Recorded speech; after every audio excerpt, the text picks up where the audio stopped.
One night, around the 1 a.m. of the rat, the whole neighborhood suddenly heard the distressing cries of Mrs. Two's cows, followed by the barking of her dogs and the frantic clucking of her chickens.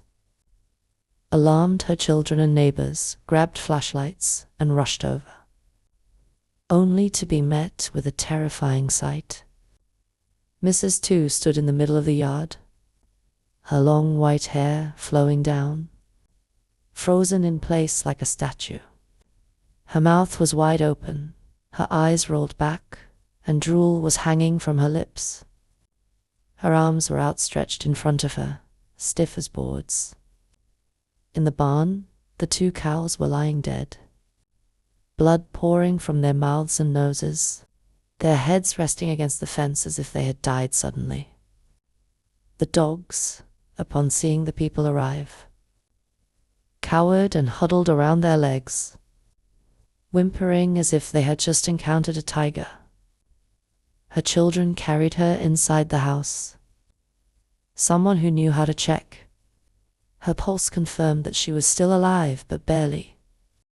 They ground some ginger and poured the juice into her mouth, while the younger women massaged her limbs, back and chest non-stop. The entire neighborhood was buzzing with worry and speculation. The next morning, word spread from the dam hamlet that Mrs. Two had finally regained consciousness after being massaged until nearly 3 a.m. The first thing she did after coming to her senses was to sit up and scream, "Huong, I'm sorry. I'm sorry.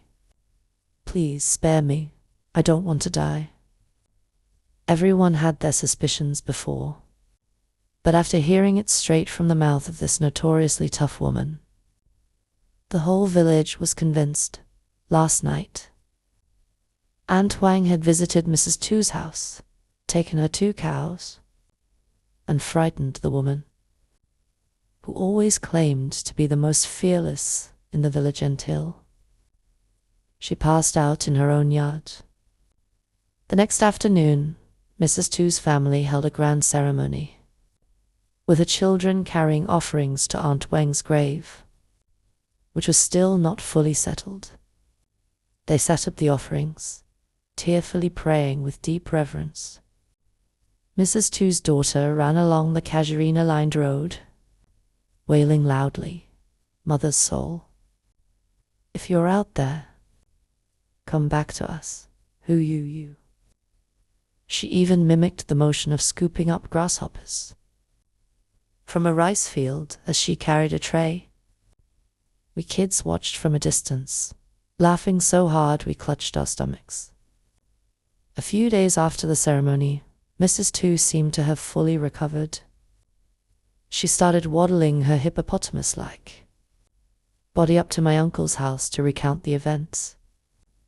Her face was still slightly pale, but she suddenly seemed much kinder and more gentle than before. That night, Mrs. Two had gone to bed after lighting an oil lamp. She was sleeping alone in the main house, with her son's house next door and her daughter's house right behind, separated only by a row of jackfruit trees.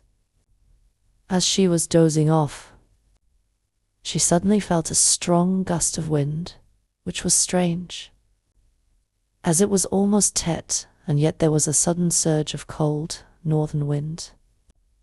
The main door of her house kept banging open and shut, with the latch barely holding on. Afraid that the wind would blow the door wide open, she hurriedly slipped on her slippers and ran to secure the latch. But as soon as she reached the door, the wind blew it open completely, and she instinctively turned her face away from the cold wind and tried to close the doors. No matter how hard she tried, she couldn't get them to close. Curious and concerned, she turned to face the door and opened her eyes, only to see, standing before her was a ghostly white figure, shuffling along on plow blades, holding a crying baby, its hair disheveled and wild. The figure's eyes glowed green, as large as 2 light bulbs. The white apparition stood right at the threshold, emanating a freezing cold air and a foul stench. Mrs. Tu was so terrified that she wet herself, soaking her satin skirt, her eyes wide open in shock as she stood frozen in place. The ghostly figure spoke in a high-pitched, eerie voice. "Anta said she would come here to smash my head with a hoe. I died unjustly, and you didn't even care. Come with me now. Come, let's go outside." Mrs. Tu was petrified, her body stiff. But when the ghostly figure began to move backward into the yard, she found herself involuntarily following it, jumping along with it. When they reached the middle of the yard, the white figure screamed, "Servants! This house has 2 fat cows. Take them and share them among yourselves." Despite being scared to death, Mrs. Tu noticed that behind the white figure, there was a group of dark, grotesque shapes. The white figure shrieked again. "This old woman is so scared of dying, but she can't escape. Tonight, we'll take your 2 cows and let you live for 20 more days. Okay, Judge on?" From behind the figure, a deep, raspy voice responded, "Yes," in a way that sent chills down Mrs. Tu's spine. She remained paralyzed in the yard, her entire body frozen, but her mind still somewhat functioning. She watched as the white figure, holding the child, shuffled backward, the plow blade scraping against the brick floor. When it reached the edge of the yard, its mouth stretched wide, and a long red tongue flicked out, licking Mrs. Tu, causing her hair tie to snap. Then, in the blink of an eye, it disappeared through the gate, reappeared at the top of a kashuri nut tree along the road, and let out a chilling laugh. As the laughter faded, the dark shapes charged into the barn, and the 2 cows let out a final, agonized cry before falling silent. Only then did the dogs start barking loudly, waking up the neighbors and Mrs. Tu's children, who rushed over. That afternoon, Mrs. Tu sat in the house where Aunt Huong once lived, crying her eyes out. She said that Huong had promised to come for her in 20 days. She pleaded with the neighbors in that area to save her, saying, after all, she was a family member when she was alive. "Please, ask her to have mercy on me." The other women nodded sympathetically, and Mrs. knew the quickest to act. Immediately went to light some incense. When the incense had burned halfway, she waved to Mrs. Tu, reassuring her, "Look, Tu. She's agreed to spare you. See how the incense curls upward." Encouraged by this, Mrs. Tu wiped her tears and glanced at the incense sticks. However, just as she looked up, the incense bowl suddenly burst into flames. Terrified, she bolted out the door, forgetting her shoes and cane, and ran all the way back to her home in Dam Hamlet. Once home, Mrs. Tu fell ill and was bedridden. She couldn't eat or drink, and every night she would scream, "Oh God, please spare me. Please spare me, Judge on." She would point around the room, saying, "Huang is lying on the mosquito net. Huang is sitting on the house beam." Her family was terrified. They even injected her with sedatives, but it was no use. If they didn't sedate her, she would scream at midnight. If they did, She would start screaming at around 2 a.m. They brought in several shamans to perform rituals, but each one would leave silently after finishing, not saying a word. Exactly 2 months after her encounter with the ghost, Mrs. Tu passed away. It was said that she died a terribly painful death, with blood oozing from her eyes, nose, ears, and mouth. Her mouth was clenched shut and twisted to one side, as if she had suffered a stroke. After Mrs. Tu's death in Dam Hamlet, the entire village was gripped by fear. People huddled together, whispering in terror. Her family recounted that during the first week of the Lunar New Year, on the full moon of the 12th month, Mrs. Tu's spirit possessed a distant relative named Ho. Through tears, the spirit confessed that she had accidentally offended Jojon and the demons, and was now being tortured in the afterlife with sharp-beaked birds, pecking at her flesh and tearing out her liver every noon. Her children and grandchildren cried along with her, grieving for their mother and grandmother. After lamenting her suffering, the spirit in Hoa's body lay down on the bed, facing the wall, and pulled a white funeral flag over her head.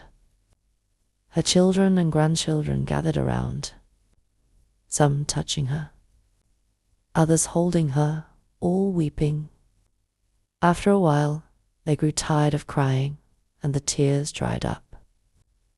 One of her daughters finally spoke up. "Mother, it's getting late. Please, go back now and leave Hoa's body so she can rest." But the spirit of Mrs. Tu, still holding the white flag over her head, snapped, "I'm not going back. If I go back, they'll throw me into a cauldron of boiling oil. I'll stay here." The family was thrown into a panic again, realizing that this visit had gone too far. Immediately, they biked to the neighboring village to invite a local medium named Man, who was known for her abilities. She had been practicing since before I was born, often helping others despite the authorities occasionally detaining her. But she didn't care. They would eventually release her, and she would continue chewing her betel nuts as if nothing had happened. By about 5 p.m., Medium Man was brought to Mrs. Tu's house. When she arrived, the spirit in Hoa's body immediately sat up.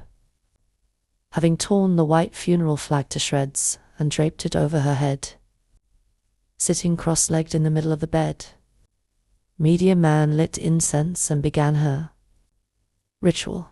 Mrs. Tu's spirit swayed back and forth, responding in a mournful call-and response with the medium, like an eerie duet. This went on for over an hour, but the spirit still refused to leave Hoa's body. Finally, Medium Man discreetly reached into her bag and pulled out a yellow talisman.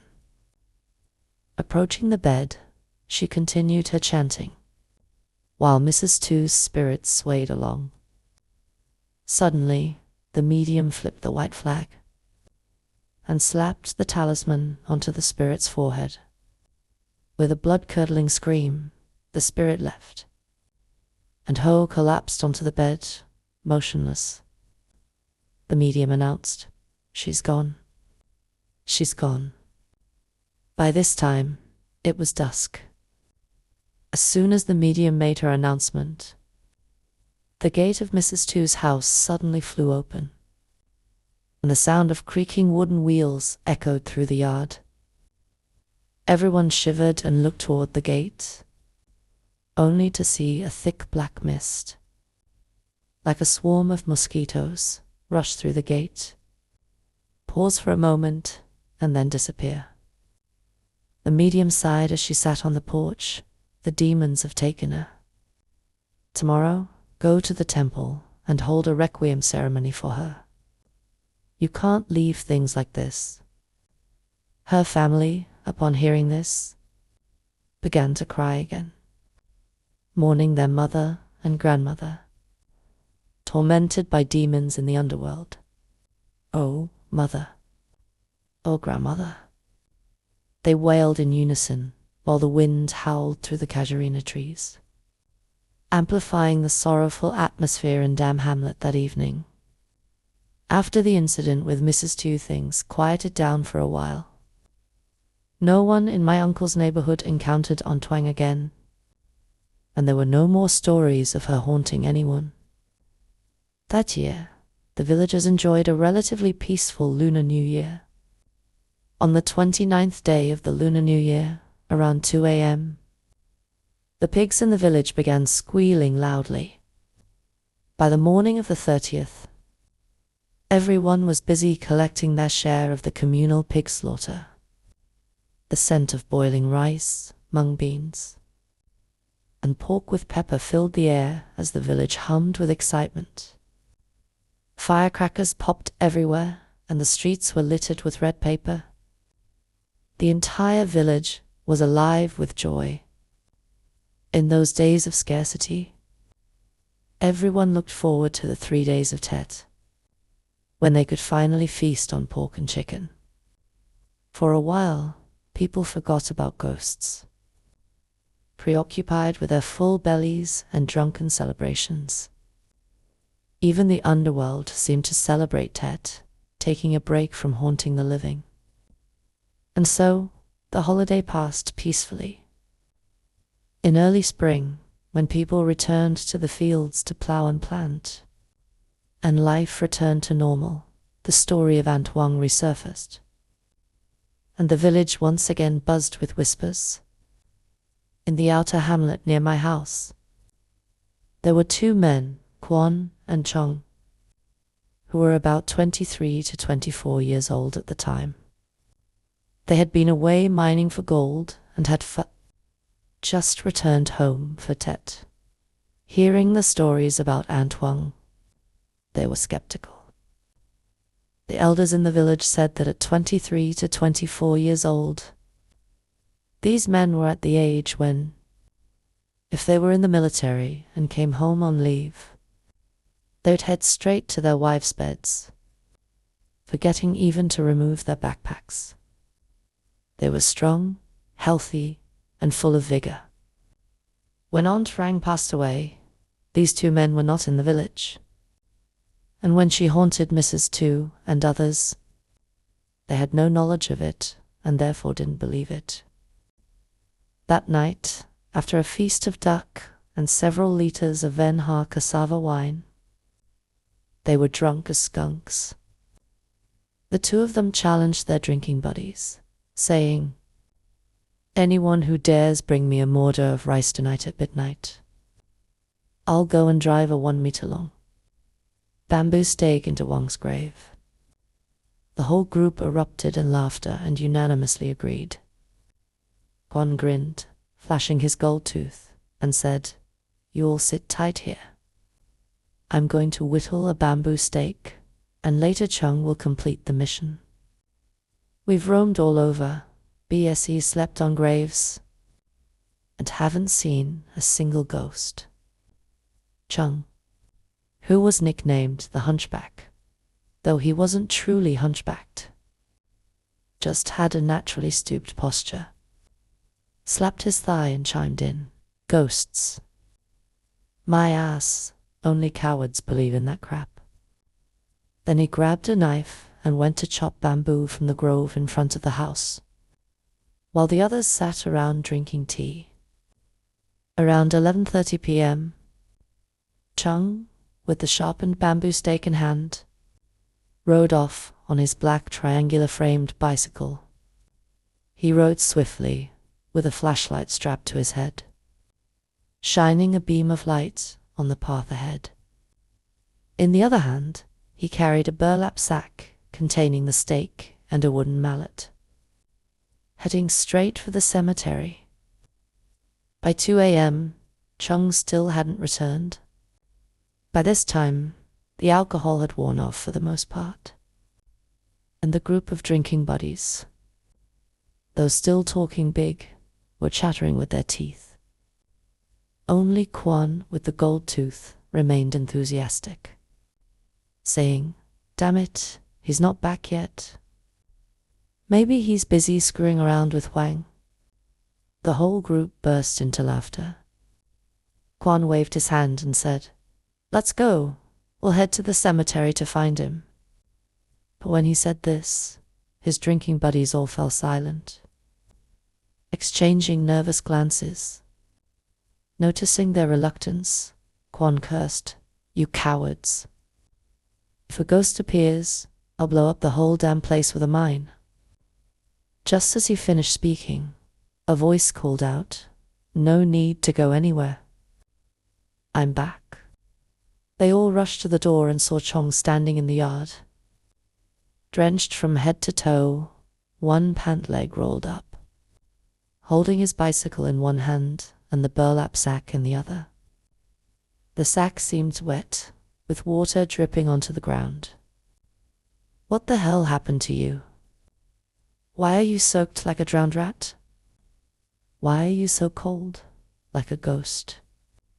Did you manage to drive the stake in? Did Huong chase you with her army of demons?" They bombarded Chong with questions, but he only nodded in response, with a crooked smile and a vacant, dazed look in his eyes as he glanced at each of them. Quan patted his friend on the shoulder and said, "You're too drunk. Go home and sleep. Tomorrow morning, we'll go check. And if you did it right, they'll bring rice to your house at noon." Chung nodded again, a hollow gesture, and the group, satisfied with their victory, dispersed, leaving only Quan and Chung sitting on the porch. Then, in that eerie voice, Chung spoke again. "Go to the bamboo grove and make me another steak." Seeing his friend, half drunk, asking to make another bamboo steak, Quan hesitated and snapped, "What the hell do you need another steak for? Haven't you had enough of driving steaks?" That eerie, ghostly voice came again from Chung's vacant face. "I need it. I have something to do," thinking his friend was just too drunk and confused. Quan scolded him loudly. "Enough, you idiot. Go to bed. I'm so tired, my eyes are shutting, and here you are babbling about steaks. Go home and sleep." Quan's loud outburst woke his elderly mother, who was sleeping at his elder sister-in-law's house. She hobbled over with her cane and scolded Quan. "It's late at night. Why are you all making such a racket? Don't you know the neighbors need to sleep?" Realizing they had disturbed his elderly mother, the two men got up and reluctantly went their separate ways. Chong staggering toward the end of the alley, waving his hands in front of him, and Quan clattering back into the house to go to bed. As Quan was about to shut the main door, he couldn't shake a feeling of unease, like he had forgotten something. He went through a mental checklist. The doors were locked. The bicycle was put away. But what else?